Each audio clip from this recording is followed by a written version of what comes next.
Assalamualaikum warahmatullahi wabarakatuh. Nama saya Malik Hidayatullah, kelas A3M22, NPM 1923-118. Di sini saya akan menjawab soal organisasi dan kepemimpinan. Sebutkan dan jelaskan 3 indikator atau tolak ukur jika seorang pemimpin sukses dan mampu mengolah bawahannya. Pertama, memiliki visi. Pemimpin yang efektif harus mampu menciptakan dan mengembangkan visi mereka, lalu membuat menarik dan meyakinkan. Dengan visi, seseorang pemimpin memiliki gagasan yang jelas tentang kemana mereka ingin pergi. Bagaimana cara menuju ke sana dan seperti apa kesuksesan tersebut.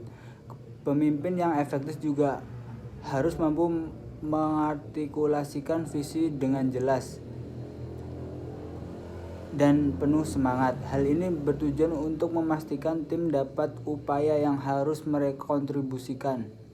Pada tujuan tersebut, fokus mencapai visi dengan ketentuan, keuletan, dan antusias juga membantu pemimpin untuk menginspirasi dan mendorong orang lain untuk melakukan hal serupa. Yang kedua, mampu membuat perencanaan strategi. Pemimpin yang efektif harus mampu memiliki kemampuan untuk melihat ke depan dan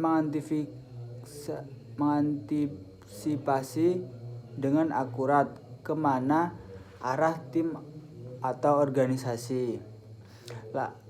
Ia harus mampu mengantisipasi tren jauh sebelumnya dari pesaingnya.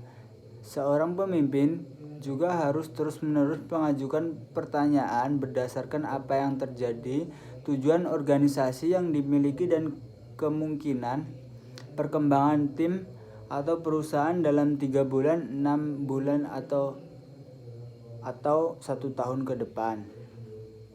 Yang ketiga, berintegritas. Seorang pemimpin dengan integritas akan menggunakan nilai-nilai mereka untuk memandu keputusan, perilaku, dan hubungan mereka dengan orang lain. Mereka memiliki keyakinan yang jelas tentang apa yang benar dan salah, serta dihormati karena tulus, berprinsip, etis, dan konsisten. Pemimpin yang efektif juga memiliki karakter yang kuat, menepati janji dan berkomunikasi secara terbuka, jujur, dan langsung dengan orang lain. Karena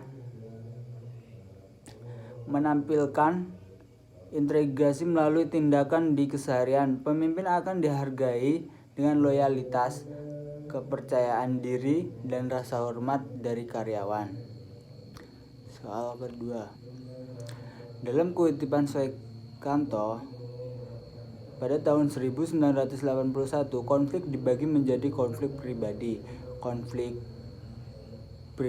konflik rasial, konflik antar kelas sosial, konflik politik antar golongan dalam masyarakat, konflik berskala internasional antar negara.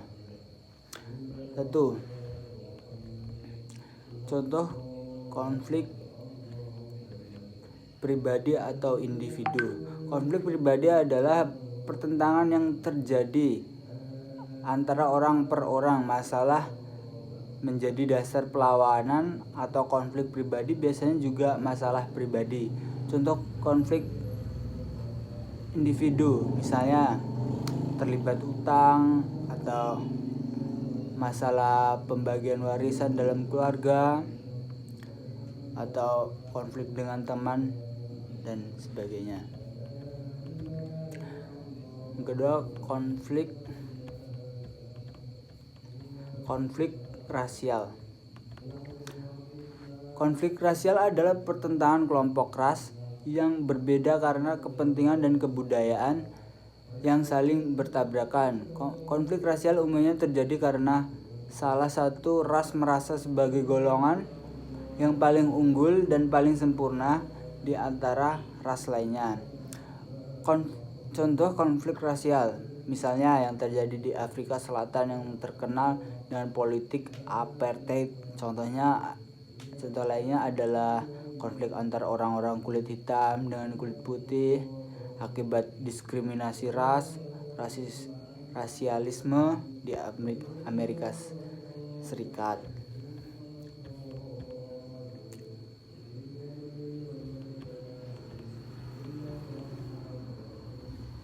Konflik yang ketiga adalah konflik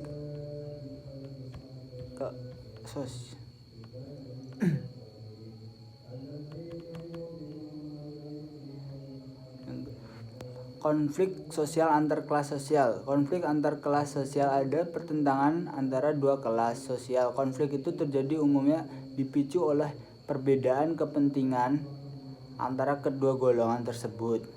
Contoh konflik antar kelas misalnya antar karyawan pabrik dengan pemilik karena tuntunan kenaikan gaji dari karyawan akibat minimnya tingkat kesejahteraan gitu.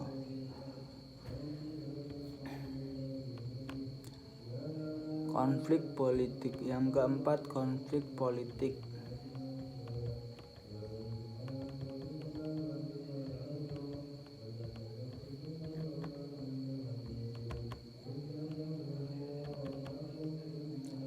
Konflik sosial politik. Konflik politik adalah konflik yang menyangkut golongan-golongan dalam masyarakat maupun di antara negara-negara yang berdaulat. Masalah politik sering mengakibatkan konflik antar masyarakat. Contoh konflik politik misalnya bentrokan antar partai politik pada kampanye. Konflik politik yang pernah terjadi antara Indonesia dan Malaysia pada tahun 1963. Kelima, konflik